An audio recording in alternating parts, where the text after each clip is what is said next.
네, 안녕하세요. 윤희숙 TV입니다. 오늘은 공군 성추행 피해자 사망 사건에 대해서 얘기를 나누려고 이 전문가 경기대학교 이수정 교수님 모셨습니다. 교수님 안녕하세요. 네, 안녕하세요. 반갑습니다.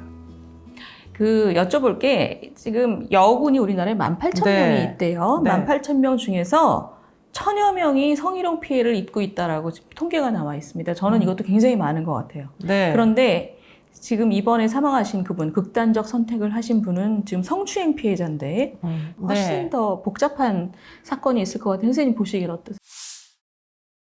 네, 그랬을 개연성이 굉장히 높아 보이고요. 지금 말씀하신 내용 중에 이제 1,000명이 성희롱 피해를 입었다는데 제가 생각할 때는 아마도 지금 상당히 축소돼서 리포트되고 있을 가능성이 굉장히 높다는 거 한 가지. 그리고 두 번째는 피해자 입장에서 보면 굉장히 괴로웠을 거라는 거. 그렇기 때문에 이 성적인 괴롭힘이 어쩌면 이번이 1회가 아니고 지속적으로 조직 내에서 다양한 이제 괴롭힘이 일어났을 개연성이 높다. 이렇게 보는 게 맞겠다. 이런 생각이 듭니다. 다양한 괴롭힘이라는 거는 사실은 뭐 반복적인 성추행일 수도 있지만 성추행 이후에 뭔가 회유 같은 거, 그렇죠. 2차 가해 그런 거죠? 네. 그러니까 이제 일단은 법과 제도는 어느 정도 정비가 된 것으로 보이거든요. 그렇기 때문에 성희롱에 가담한, 저는 성희롱이라는 용어 싫어해서 성적 괴롭힘이라고 쓰겠습니다. 그렇게 괴롭힘을 했다고 신고를 하는 순간에 이 신고 당한 사람들이 거의 경력을 다 잃어버릴 수도 있거든요. 그러다 보니까 일단 신고를 못하게 한다. 신고를 했다가도 취하하게 만든다. 뭐 취하를 안 하고 진행이 되면 합의에 도달하기 위해서 노력한다. 뭐 이런 종류의 여러 가지 이제 그 행위자들이 원하는 방식으로 피해자들이 협력을 할 수밖에 없도록 본인의 이제 지위, 보통 상관들이 이런 일을 하니까 본인의 지위나 위력이나 위계를 활용을 해가지고 피해자를 아주 정말 오도 가도 못하게 괴롭히는 상황이 이제 전개되는 거죠. 제대한 여군인들한테 막 인터뷰를 했어요. 네. 했더니 이분들 하는 얘기가 신고를 하려는 순간 회유가 들어오고 진급하고 싶으면 넘어가라. 너 옷 벗고 싶냐? 뭐 5만 가지 회유가 들어온대요. 네. 그래서 이 선배들이 하는 얘기가 아마 이번에 죽은 사람은 내가 죽음으로 되갚아주겠다 이런 심리였을 거라고 다 입을 모아서 얘기를 하더라고요. 네. 근데 굉장히 정말 화가 나지만 이거를 어떻게 좀 회유와 은폐, 협박 이런 것들도 다 불법이란 말이에요. 그렇죠. 지금 네. 룰에 의하면 회유를 하면 파면까지 가능하도록 매뉴얼상에 돼 있대요. 네. 근데 또 이게 재밌는 통계가 뭐냐면 피해자들은 2차 피해나 2차 가해 비율을 50% 이상이라고 지금 보고를 하고 있어요. 네. 그런데 이번에 국회에서 질문을 했을 때 그럼 그동안 이 회유나 협박했다고 징계받은 사람이 있냐? 그 중에 한 명도 없다는 거예요. 네. 그러면 2차 가해에 대해서 2차 가해가 이렇게 만연한데 아무도 처벌받은 적이 없어요. 그러면 이게 뜻하는 바는 뭐죠? 결국에는 지금 사실은 아무것도 사건이 처리되지 않은 채 조직적으로 은폐를 해왔다 이런 얘기를 입증하는 그런 지표라고도 사실 볼 수 있는 거죠. 아까 1,000명 정도가 성희롱 피해를 일단 입었다고 본인들이 그렇죠. 리포트를 했으니까 거기서 50%면 500명은 그렇죠. 2차 가해를 당했어야 되는데 500건이 사건이 신고가 한 건도 안 됐다. 이런 얘기는 사실은 2차 가해는 일단은 신고조차 안 되는 어떻게 보면은 만연된 분위기가 존재한다. 이렇게 보는 게 맞겠습니다. 네. 근데 이번에 이 사망하신 분, 돌아가시자마자 군의 법무관이 연락을 했대요, 아버님께. 네, 아버님께 네, 네. 연락을 해서 네. 법무관이 그러면서 그러면서 금액을 불렀대요. 그러니까 네. 법무관이 사실은 이 민간 변호사하고 연락을 해서 이 아버님한테 이런 거를 제안을 했다는 거예요. 네. 근데 저는 이게 되게 이상한 게 직접 가해자하고 직접적인 이 연이 없는 사람까지 여기 가담해갖고 이런 식으로 합의를 종용한다는 거는 이해가 안 가는 거예요. 법무관은 국가 권력의 중립성을 사실은 대표해야 되는 사람이잖아요. 네. 근데 이제 문제는 군 법무관이라는 사람들은 결국은 이제 의무 복무를 하는 친구들이 있고요. 직업 법무관들이 있을 수가 있는데 직업 법무관의 경우에는 특히 사단에 소속돼 있기 때문에 사단장의 지위 아래에 결국 있는 거잖아요. 그렇기 때문에 만약에 그 사단에서 지금 이런 종류의 불미스러운 사건이 벌어지면 사단장조차도 승진이 안 될 것이기 때문에 결국에는 사단 자체가 분위기가 사건이 없는 안전한 모범적인 이런 이제 사단 분위기를 유지하기를 원하기 때문에 사실은 사건화를 하는 것 자체가 뭐 상당히 무마를 하는 방향으로 그렇게 진행될 수밖에 없지 않을까. 그래서 결국은 군 이제 그 사법 체계를 총체적으로 이걸 이렇게 그냥 둬도 되는가 이런 논의들이 지금 진행되는 것으로 알고 있습니다. 그런데 지금 이 사건에서 더 쇼킹한 건 뭐냐면 지금 이 피해자가 지금 알려진 그 행위자가 있죠. 가해자가. 그 가해자가 이제 추행을 하기 1년 전에 또 아주 판박이 같은 추행 피해를 또 당했었다는 거예요. 아, 이 똑같은 사람이요? 똑같은 사람이. 그래서 그때는 어떻게 됐느냐. 그 이제 준이가 가해자였다고 합니다. 술 먹고 똑같은 추행을 했는데 문제는 그 사건 역시도 결국 그 밑에 있는 상사를 이용을 해가지고 사실은 이제 회유를 하고 결국은 사건화를 하지 못하게 만들고 그 내부적으로 지금 이 여군이 굉장히 사고를 많이 치고 계속 발고를 하고 문제를 일으킨다 이런 소문을 내가지고 사실은 아무것도 이 뭐 여자 이제 그 피해자를 위해 가지고 뭐 피해자를 보호해주는 분위기가 형성이 되기는커녕 2차 가해 행위 험담하고 뭐 계속 손가락질하고 이런 일들이 계속되고 있는 와중에 지금 두 번째 터진 사건이 바로 이거예요. 그렇기 때문에 어떻게 보면은 전형적인 사건이죠. 어떤 위계가 굉장히 분명한 이런 조직 내에서 가장 말단에 있는 가장 취약한 여성 이제 근로자가 성적인 침해를 받는 경우에는 마치 그게 회복 불가능한 무슨 장애 요인처럼 나머지 구성원들이 그 이제 피해를 당한 약자를 다 같이 이제 막 그 공격하기 시작하는 거예요. 오히려 너가 있음으로 해가지고 우리 조직의 수치다. 네가 피해를 발고하는 순간에 우리 조직의 명예가 모두 더럽혀졌다. 이런 식으로 이제 피해자를 2차 가해 행위를 하고 괴롭히고 뭐 지속적인 다양한 종류의 괴롭힘 와중에 또 다른 성적 침해를 또 당한다는 거예요. 전형적인 사건이 어떻게 보면은 박원순 사건이기도 합니다. 박원순 이제 전 시장의 피해자가 사실은 피해를 박원순 시장에게 처음 입은 게 아니잖아요. 그렇죠. 그 전에 이제 서울시 공무원에 의해서 강간 피해를 당하고 그것이 이제 조직 내부에서 제대로 이제 뭐 행위자에 대한 파면 조치 등 이루어지지 않자 결국은 일정 기간 후에 다시 또 성적 괴롭힘을 또 당한 거잖아요. 비슷한 사건들이 계속 발생합니다. 네. 근데 지금 박원순 사건에서도 보면 그 피해자가 결국은 그래서 그 다른 변호사를 찾아가서 이 사건을 사실은 해결하기 시작한 거잖아요. 그렇습니다. 근데 군대는 아주 원천적으로 그런 길이 막혀 있다는 느낌을 받아요, 제가. 네. 근데 그러면 지금 이 조직 문화 자체를 고쳐야 되는 건데 조직 문화 자체를 고쳐야 됩니다. 되는데 네. 지금 보면 뭐 지금 사실 굉장히 중립적이어야 될 법무관까지도 같은 통속이라는 거잖아요. 그러면 이러면 이걸 뭐 이 안에선 해결이 안 된다. 그러면 어떻게 해결해야 되는 거예요?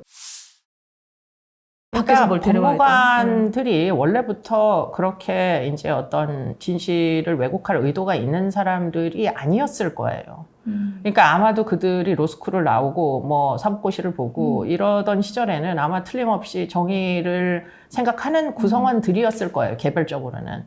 근데 문제는 아무리 그런 구성원이라도 이렇게 정말 조직의 헤게모니가 강력한 이런 이제 조직에 들어가서 정말 위에서부터 내려오는 어떤 명령과 어떤 파워의 흐름 이런 것들로부터 반하게 사건 처리를 하기는 일단 개인으로서는 굉장히 어려웠던 거 아닌가 이런 생각을 하게 되고요. 그러나 그럼에도 불구하고 이렇게 피해자에게 상당히 이제 회유를 하고 합의를 하도록 이렇게 종용했던 이유는 그렇게 안 하면은 조직에서는 살아남을 수가 없다는 거를 또 한편으로는 이 친구들이 알았기 때문이 아니겠느냐. 그러면은 이런 조직 문화에 책임이 있는 거지. 그 조직 문화가 문제가 있다는 점을 인지하지 않고 그야말로 그러니까 암묵적으로 이런 조직 문화가 그대로 유지되게 한 지휘 체계의 책임이 있는 거지. 지금 법무관 한 사람 처벌해가지고 지금 이 문제가 해결될 거냐. 절대 해결될 수가 없겠죠. 그럼 선생님 보시기에 이 해결책을 어떻게 찾아야 돼요? 아무리 매뉴얼을 많이 잘 만든다고 해봤자 매뉴얼은 그냥 실적일 뿐 실행이 안 됩니다. 그렇기 때문에 외부에서 공적으로 감시할 수 있는 조직을 만들고 그 조직이 제대로 힘을 이제 발휘할 수 있도록 법적 근거를 만들어 주지 않으면은 사실은 안에서 무슨 일이 일어나고 있는지 담벼락 바깥에 있는 사람들은 알기 어렵고 담벼락 내에서는 밖에 알리기를 싫어하고 뭐 이런 상황이 계속 반복되는 거죠. 그러니까 선생님 말씀은 군 바깥에 일정한 조사권도 갖고 뭔가 고발을 받을 수 있는, 그러니까 그 어려운 일을 겪는 사람들이 저기 가면 저기다가 그렇죠. 고발하면 네, 된다. 그리고 네. 그 안에서 좀 네. 그 조사를 하게끔. 근데 이제 그런 전례가 없느냐? 사실 있죠. 인권위원회가 그런 역할들을 사실상 하고 있고요. 박원순 전 시장 사건도 사실 인권위원회에다가 결국은 조사를 위탁을 했고, 그래서 거기서 성희롱이 존재한다라는 결론에 도달을 해서 상당 부분 논쟁이 되던 것들을 좀 잠재웠던 그런 이제 전례들이 있습니다. 그렇기 때문에 인권위원회든 아니면은 이제 성폭력 사건을 조사하는 조사위원회든 저는 독립된 기구를 하나 만드는 것도 한시적으로 유용할 수 있다. 그런데 지금 그럼 그 얘기 거기까지 하고, 제가 굉장히 이번에 이상했던 게 뭐냐면 바로 며칠 뒤에 이 공군 대위라는 분, 지금 제대 이미 했지만 전역을 네, 했지만 네, 네. 이 성추행 당했다고, 그러니까 수도병원 의사한테 성폭력을 당한 다음에 이 사람도 이제 너무 충격을 먹어서 그 헬프센터에다가 전화를 했단 말이에요. 죽고 싶다면서 막 울면서. 제가 이거 출근하면서 라디오를 들었는데 네. 너무 속이 터지는 거예요. 그러니까 죽고 싶다고 울면서 호소하는데 상대편에서 전화를 받는 사람이 되게 귀찮아하더라고요. 되게 귀찮아하고 내일 전화하라 그러고, 그리고 그러면 이 사람 지금 아픈 사람이잖아요. 저 그렇죠. 이렇게 죽어도 돼요? 이렇게 죽으면 돼요? 뭐 이러니까 그 상담하시는 분이 그거 다 뭐 각자의 선택이죠. 뭐 이런 식이에요. 그래서 네. 어머, 저 사람은 완전히 이거 극단적인 선택을 하려는 사람을 거의 뭐 등을 미는 수준이에요. 네, 그래서 네, 네. 이렇게 전문성이 없는 사람들이 그렇게 가 있도록 이런 헬프콜 이런 거를 이렇게 대충 운영하기도 하나요? 아무리 군이지만. 국방부에서 이제 뭐 자살 시도 자들에 대해서 이제 관리를 하고 또 치료를 뭐 어떻게 보면 심리치료 같은 것들을 해주기 위해 가지고 국방 헬프콜 안에 상담센터를 두는 걸로 알고 있습니다. 그래서 상담센터에는 상담 전문가들이 근무를 원래는 해야 돼요. 그런데 문제는 사실은 예상과도 매우 밀접히 연관성이 있을 겁니다. 민간의 전문가들이 다 있죠. 그렇기 때문에 제대로 된 상담심리 전문가의 자격을 갖고 있는 사람들을 고용을 해야 되는데, 전국에 사실은 다 상담센터를 이제 부대가 전국에 있으니까 한꺼번에 순식간에 다 둬야 되다 보니까 자격 요건을 가진 사람들을 배치할 수 있는 예산도 부족하고 전문가를 구하기도 어렵고 이러다 보니까 단기 교육을 받은, 그래서 이제 다양한 너무 수도 없이 많은 상담 자격증이 있고 단기로 몇백 시간, 몇십 시간 이렇게 교육만 받아도 자격증을 딸 수가 있고, 또 군대 내에서 재교육을 통해 가지고 상담가로서 육성된 이런 이제 군 인력들 같은 사람들을 지금 이제 상담센터에다 근무를 시키고 있는 것으로 알고 있고요. 그러니까 상담을 제대로 할 수가 당연히 없겠죠. 선생님 보시기에는 충분히 아직 전문성이 성숙되지 않은 분들을 근무를 시키는 거죠. 근무를 시키는 네, 그 업무를 맡긴 거죠. 지금 선생님 말씀 들어보니까 첫 번째, 이런 사건이 일어나게 되는 구조도 지금 너무 구리고, 사건이 일어난 다음에 2차 가해하는 시스템도 너무 구리고, 네. 그리고 발고 이전에 내가 지금 죽겠다, 너무 괴로워서 죽겠다라고 호소를 하는데 그 호소를 제대로 들어주고 그 다독여주는 시스템도 너무 구려요. 그렇죠. 이게 다 안 돼 있어요. 지원 시스템까지. 그러면 여기서 어떻게 가야 돼요? 그러니까 일단은 이제 매뉴얼은 다 만들어 놨어요. 그러니까 매뉴얼을 지켜야 되는데, 매뉴얼을 지키려면 총체적인 노력이 사실 필요하고요. 이 문제에 대한 문제 의식을 가져야 되는데, 문제는 이 조직의 저 위에부터 저 아래까지 사실은 이런 일들이 정말 조직의 위기를 갖고 올 수도 있거든요. 그렇기 때문에 심각한 사안인데, 이 심각한 사안으로 취급을 안 하고, 그렇기 때문에 사단장에조차 보고를 안 하는 중요 사건이 아니라는 거잖아요. 이건 진짜 잘못된 일이라고 생각이 들고요. 일단 즉시 사건이 발생하면 조직의 장에게 리포트를 해라. 그리고 조직의 장은 사건이 발생한 게 문제가 아니라 발생한 사건을 제대로 처리를 못하면 그게 징계 사안이 되도록 이 뭐 인사고과나 이런 것들을 평가할 때 지금 사건 수로 이거를 판단할 것이 아니고, 발고를 많이 하는 건 문제가 없는데 발고한 사건들을 처리를 제대로 안 하면은 그게 문제가 되도록 조직의 뭐 인사 고과를 반영하는 시스템을 총체적으로 다 바꿔야 되고요. 그리고는 피해자들이 분리되어서 안전하게 보호받을 수 있는 민간의 어떤 지원 체계와 쉽게 연결될 수 있게 담벼락을 낮춰야 된다. 그리고는 지금 제가 볼 때는 바깥에 이런 이제 배타적 조직에 대해서 조사권을 가진 위원회든 무슨 어떤 상설 기구를 한시적으로는 일단은 뭐 2년이든 4년이든 두는 게 지금 필요하지 않을까 그런 생각을 갖게 되는 게 사실 안희정 사건이나 또는 오거돈 사건이나 또는 박원순 사건이나 지금 이 군대에서 일어나는 성폭력 사건이나 사실은 그 본질은 권력형 성범죄라는 그렇죠. 거예요. 위계나 위력을 이용해서 그렇죠. 피해자를 정말 압박하는 그렇기 때문에 그런 이제 위계나 위력이 굉장히 강력한 배타적 조직에 외부에서 뭔가 조사권이 있는 그런 조직이 조사를 하고 뭐 어쨌든 피해자를 보호할 수 있게 이렇게 할 수 있는 그 기구가 있었으면 참 좋겠다. 그런데 선생님 그 지금 말씀하신 것은 다 군대의 장이나 군대의 어떤 지도부가 자기네가 바뀌어야 된다는 의지를 가졌을 때 가능한 얘기잖아요. 그렇죠. 네. 근데 그런 마음이 없다고 치면 일단 별로 없다고 치면 그걸 어떤 식으로든 밖에서 압력을 만들어줘야 되는 거잖아요. 압력을 만들어야죠. 그런 압력을 만들어야 사실 예방이 되는 거고 지금 오늘 선생님 말씀하신 거 이렇게 좀 종합하셔서 이런 게 좀 일어나지 않도록 어떻게 할 수 있으며 또 바깥에서는 우리 국민들 입장에서 어떻게 압력을 줘야 되는지를 한번 좀 마무리 말씀을 해주시죠. 그러니까 지금처럼 이렇게 장관까지 사실은 뭐 그 압박을 받은 적이 아마 없을 겁니다. 이렇게 압박을 계속 주는 거예요. 국회도 사실 감시의 주체가 될 수 있고요. 아까 제가 얘기했던 제3의 조직이 있다면 그 조직에서 계속 감시를 할 수 있을 거고요. 그리고는 이제 국민들도 뭐 다양한 종류의 어떤 네트워크를 통해 가지고 뭐 청원을 하든지 아니면 진정을 하든지 계속 문제 제기를 할 수 있을 거고요. 이렇게 이제 감시가 되면 변화가 일어날 수밖에 없을 것이고 그리고는 무엇보다도 중요한 건 교육입니다. 교육을 해야 되는데 결국은 이제 뭐 성인지 교육이죠. 그런 것들을 사실은 하러 저도 이제 군대에 가서 교육을 하다 보면은 군대든 지자체든 높은 분들은 다 빠져나가고 그래요? 네, 숫자를 그 좌석을 채우는 사람들은 하위 보직에 있는 사람들만 좌석을 채우고 형식적으로 교육이 끝나는 경우들이 굉장히 많이 있어요.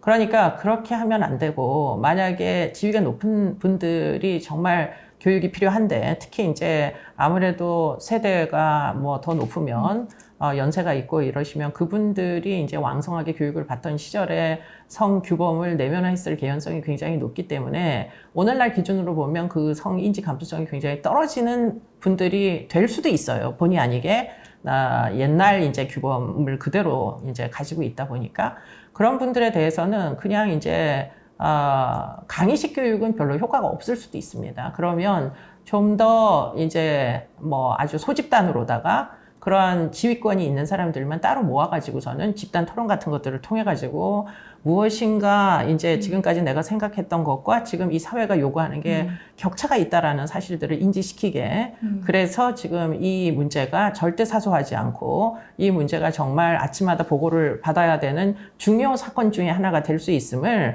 본인이 깨달아야 그래야 부하 직원들한테 이 사건 발생하면 꼭 보고해라 이런 이제 어떤 의사결정을 내릴 수가 있잖아요. 그러니까 이제 그런 뭐 감수성을 좀 느낄 수 있게 굉장히 개별화된 그런 이제 교육 같은 것들이 좀 더 많이 필요하다 이런 생각이 듭니다.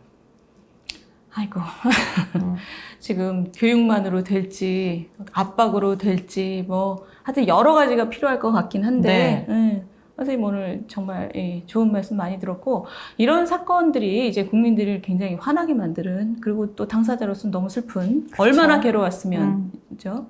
이런 사건이 좀 다시는 일어나지 않도록 우리 모두 좀 그 관심을 가지고 지켜봐 주시면 고맙겠습니다. 우리 교수님 오늘 너무 감사했어요. 네, 고맙습니다.